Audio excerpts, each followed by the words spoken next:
한동안 좀 사다가 요즘엔 좀 개인들이 접근 안 하던 종목이죠. 네, 사실 이제 이 종목은 이제 PCB 관련된 종목인데, PCB 관련된 종목이 작년에 이제 하반기에 어떻게 보면 IT 업종들이 1차 상승 때 들어올 때 제일 선두에 섰던 섹터거든요. 상당히 이제 기대감이 있었고 그 부분은 뭐 5G라든지 혹은 2차 전지, 전장 부품과 관련해서 수요가 올해 대폭 늘어날 것이다라는 기대감이었는데, 사실 이제 지금 현재는 코로나19 때문에 그 부분이 좀 희석되었고, 특히 이제 PCB 업체들은 보면은 지금 옥석가리가 좀 진행됩니다. 왜냐하면 매출이 실질적으로 늘어나는 기업이 있고, 매출처를 다변화하거나 글로벌하게 잡지 못한 데는 매출이 감소하는데, 인터플렉스는 사실 지난해 매출이 그렇게 늘어나지 못했습니다. 그런 부분들이 펀더멘탈적으로 조금은 다른 PCB 업체들에 비해서는 혜택을 좀 못 받고 있다라고 좀 보셔야 되겠고요.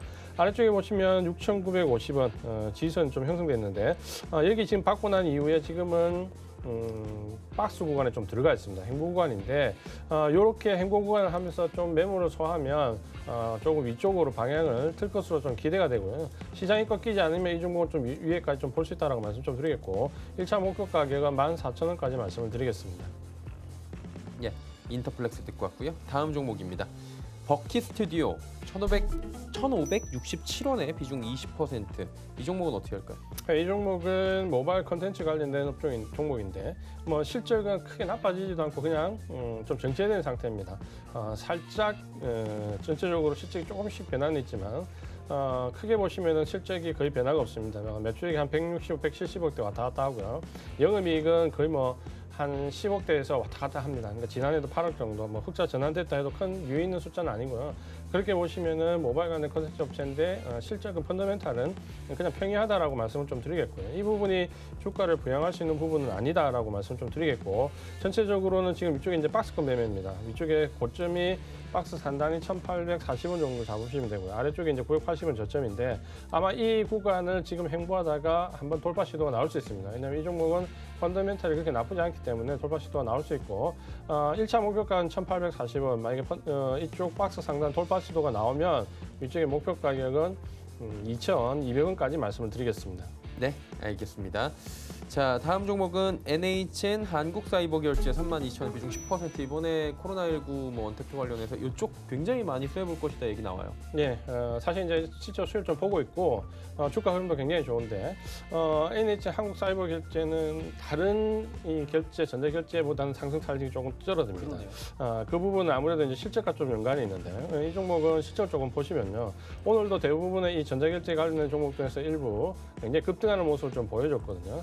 이 종목은 워낙 섹터 자체가 굉장히 큰 폭으로 가기 때문에 실적은 늘어나고 있습니다. 근데 보시면은 4,300억대에서 4,700억대, 210에서 320억대 이때까지 괜찮은데, 올해 보시면은 5,600억대, 400억대 늘어는 나는데 다른 언택트 종목들이 큰 폭으로 늘어나는 게 비해서는 그 상승폭이 크진 않거든요. 그러니까 계속해서 우상향은 하고 있지만, 다른 섹터 내 다른 종목보다는 상승 탄력이 조금 떨어진다. 오늘도 보시면은 이제 마이너스 1.32% 살짝 눌리는 모습인데, 다른 전자결제 종목들은 오늘 7, 8% 급등한 종목도 꽤 나오거든요.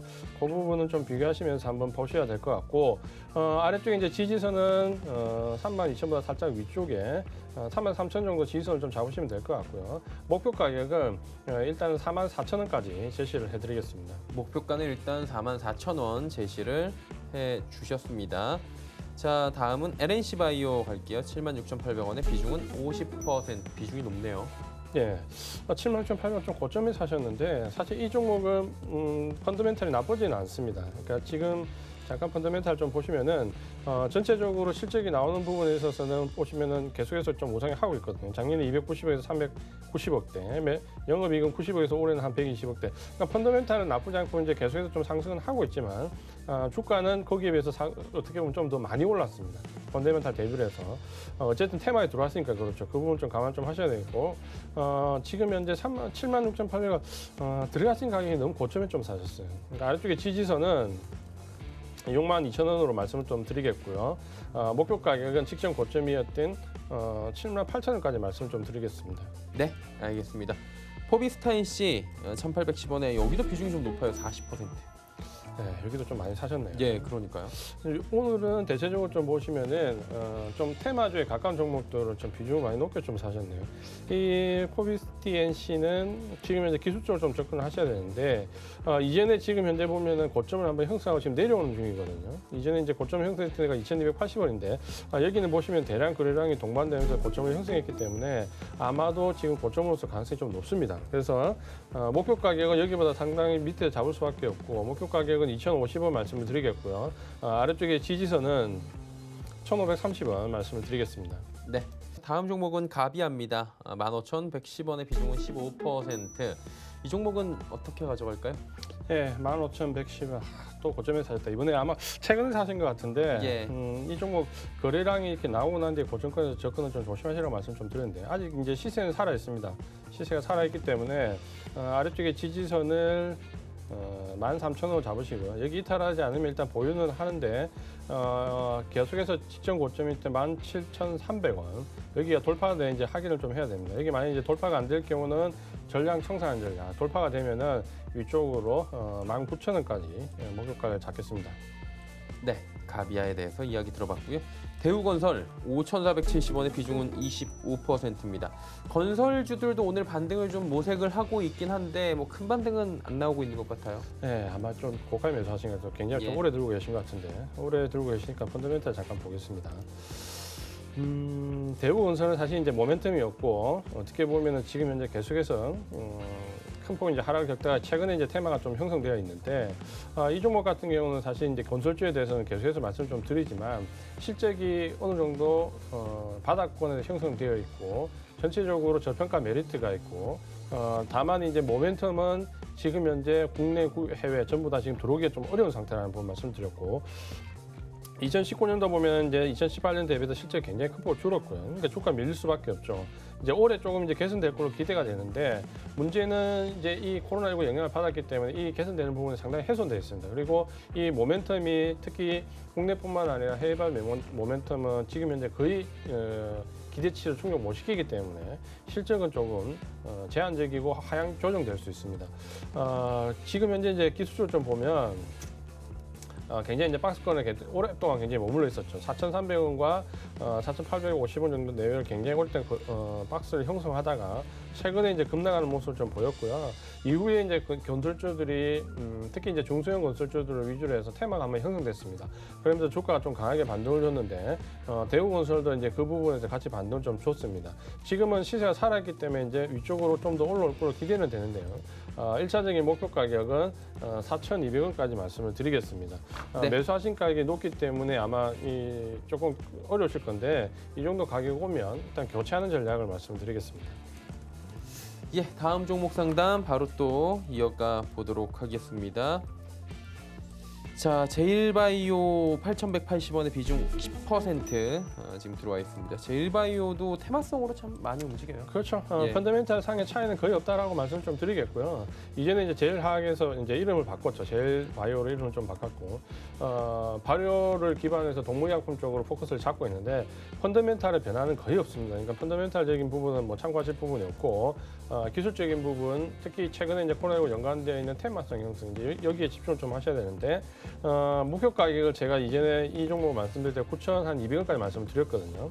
9,200원까지 말씀드렸고 지금도 마찬가지입니다. 일단 1차 반등이 나오면 9,200원까지 목표 가격을 좀 잡으시고요. 아래쪽에 지지선은 지금은 조금 낮게 잡겠습니다. 7,000원까지 지지선을 잡겠습니다. 네, 제일바이오 듣고 왔습니다.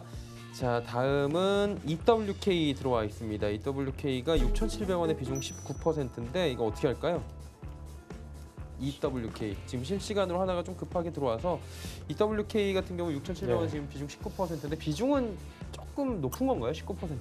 그렇게 높은 편은 아닌데요. 예. 이제 종목에 비해서는 높다라고 말씀 좀 드려야 될 것 같고. 네네. 이 종목은 지금 최근에 이제 이 부분이 어려운데 급락이 들어가 있는 부분이 있는데 기술적으로도 굉장히 지금 어렵거든요. 이 부분은 이제 접근을 하셨는데 일단 이제 기술적으로 먼저 좀 보겠습니다. 위쪽에 지금 현재 고점을 잡고 16,900원 정도 위쪽에 고점을 잡고 지금 급락하면서 거래량이 지금 굉장히 큰 폭으로 늘어나고 있거든요. 다 아시는 부분이겠지만 악재가 지금 부분이 반영되고 있기 때문에 큰 폭으로 좀 열렸고, 이런 종목은 일단 반등 시에 무조건 빠져나오는 방법밖에 없습니다. 그러니까 지금 저점이 형성되어 있지 않기 때문에 어디까지 하락할까라는 부분은 가늠하기 좀 어렵고요. 대신 이제 반등을 줬을 때 반등이 나오는 첫 번째 부분이 7,700원과 거기서 반등이 좀 더 이어진다고 하면 1,400원 정도입니다. 그러니까 지금 5,800원 정도 내외 왔다 갔다 하는데, 반등을 줄 때 1차적인 청산 가격은 7,700원, 2차 만약에 조금 더 상승폭이 나와준다면 1,400원에서 일단 전량 생산을 좀 하셔야 되고요. 아마 지금 이제 기술적 대응 부분이 궁금하실 건데, 저점은 지금 이제 잡히지가 않았습니다. 그러니까 지지선은 지금 오는 상태이기 때문에 바로 어디까지 하락하기라는 건 좀 어렵고요. 다만 이제 저점 5,390원이 내일이나 모레 정도, 이틀 정도 양봉이 나와준다면 저점을 좀 잡을 수 있습니다. 그러면 저점이 확인이 되면 목표 가격은 좀 더 높아질 수 있습니다. 그래서 지금은 일단 목표 가격을 1,400원까지 말씀을 드리고, 저점이 잡힌 이후에 다시 한 번 더 문의를 하시는 게 좋을 것 같습니다. 네, 저점 잡힌 뒤에 한 번 더 문의 말씀해 주셨습니다. 다음은 현대제철입니다. 여기도 실적이 그렇게 좋게 안 나왔어요. 52,000원 비중이 20%인데 일단 철강 산업 자체가 경기를 타는 업종이잖아요. 그리고 현대제철은 또 자동차에도 납품을 많이 하는 걸로 알고 있는데 주가 괴리감이 좀 있네요. 네. 그러니까 이 철강주들은 이제 우리가 좀 봐야 될 부분이, 결국에는 어떤 경기 부양책이 나와야지만 모멘텀이 형성되고, 특히 이 철강과 관련된 부분에서는 뭐 현대제철은 주로 이제 납품도 정해져 있지만 대부분 중국 쪽에서 어떤 가격 결정권을 좀 가지고 있습니다. 그래서 거기서 어떤 가격대가 형성되느냐 혹은 붐이 형성되느냐 부분인데, 지금 이제 경기 부양책에 대한 부분이 중국이 이제 이번 주에 발표를 좀 하는데, 사실 이전에 경기 부양책과 관련된 부분은 전통적인 부분에서 좀 벗어났습니다. 그러니까 이전에는 철강에 대한 기대치가 좀 있었는데, 지금은 이제 인프라 투자보다는 오히려 중국도 미국처럼 뭐 IT라든지 소프트웨어 쪽 이런 쪽에 경기 부양책이 더 많이 나오고 있거든요. 그러다 보니까 이 전통적인 경기 부양책에서 모멘텀이 크게 살아나지는 않습니다. 기대치보다. 그 부분은 조금 감안을 좀 하셔야 될 것 같고, 최저가 12,400원인데 여기 일단 저점을 잡을 수 있고요. 지금 이제 이 종목은 박스권에서 조금 이제 갈림길에 있습니다. 그러니까 이 갈림길에서 만약에 이제 상승 쪽으로 실적이 저점론이 좀 형성된다면 위쪽으로 좀 올라갈 수 있는 모양이고요. 그렇지 않으면 이제 행보가 좀 이어질 수 있는 모양인데, 지금 현재 18,000원 정도 지지선이 계속해서 유지가 좀 되면 위쪽으로 틀었을 경우 목표 가격은 1차적으로 25,000원까지 말씀을 드리겠습니다.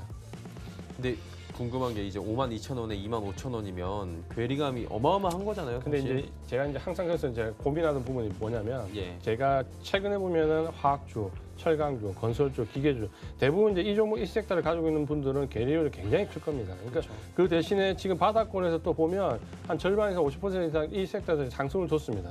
그 다음에 이제 제가 목표가를 제시해 드릴 때 대부분 이제 그 목표가가 뭐냐면 교체 가격입니다. 그러니까 그 정도 왔을 때 다른 섹터로 교체하실 것을 조금 말씀을 드리고요. 특히 건설, 기계, 철강, 화학 요 섹터에 있는 종목들 목표 가격은 아주 길게 보는 장기 목표 가격이기보다는 교체할 만한 가격이라는 부분을 좀 생각하시면 될 것 같고, 만약에 이제 그 섹터들이 그 가격대에서 교체를 하지 않으면 실적 발표 시즌 이후에 제가 봤을 때는 3분기 정도 이상까지도 좀 눌릴 수 있습니다. 그러면 너무 장기간 보유를 또다시 하셔야 되기 때문에 목표 가격에서 교체를 한번 해보시는 것을 권유를 좀 드리겠습니다.